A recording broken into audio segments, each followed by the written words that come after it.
किसे पता था कि एक मामूली सा दूध का डब्बा रे के हाथ में आते ही जेल ब्रेक का जरिया बन जाएगा। हालांकि जैसे ही उसने उस डब्बे को खोला, उसमें से एक पतली प्लास्टिक की शीट निकली। जैसे ही उसे बाहर जाने का मौका मिला, उसने फौरन उसे गेट के पासवर्ड लॉक पर चिपका दिया। अब जब गार्ड ने पासवर्ड डाला, उसके फिंगरप्रिंट्स उस पर छप गए। इसके बाद एलिमिनेशन मेथड का इस्तेमाल करके उसने जल्द ही पासवर्ड कॉम्बिनेशन निकाल लिया। लेकिन अब सबसे बड़ी चुनौती यह थी कि गेट के बाहर हाथ कैसे निकाला जाए। उसने पहले तो टॉयलेट पेपर से छोटी छोटी गोलियां बनाई और उनमें टूथपेस्ट लगा दा।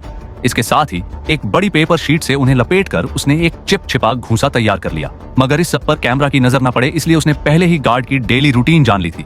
हर बार जब गार्ड उसे सेल में छोड़ता, वह बाहर जाकर सिगरेट पीता और समय बिताता। इस तरह हर दिन 7 मिनट के लिए मॉनिटरिंग रूम खाली रहता था। यही रे का सबसे बड़ा लूप होल बन गया। हालांकि जेल से भागने के बाद क्या वे जानता था कि सफल जेल ब्रेक के 3 मुख्य एलिमेंट होते हैं। पहला, रूटीन की इंफॉर्मेशन, दूसरा जेल का लेआउट को समझना और तीसरा बाहर साथी का होना। अब पहले 2 एलिमेंट्स पर उसकी पकड़ थी और जेल के स्ट्रक्चर का भी उसे पूरा अंदाजा था। उधर उसने जेल के बगल में एक वीक स्पॉट भी देखा, जो एक फायर स्टेशन था। रे के पास सिर्फ ब्लैक सेल की लोकेशन थी। सब कुछ समझने के बाद उसने अपना प्लान शुरू कर दिया। एक दिन उसने जानबूझकर एक कैदी को मारकर घायल कर दिया। जैसा उसने सोचा था वैसा ही हुआ।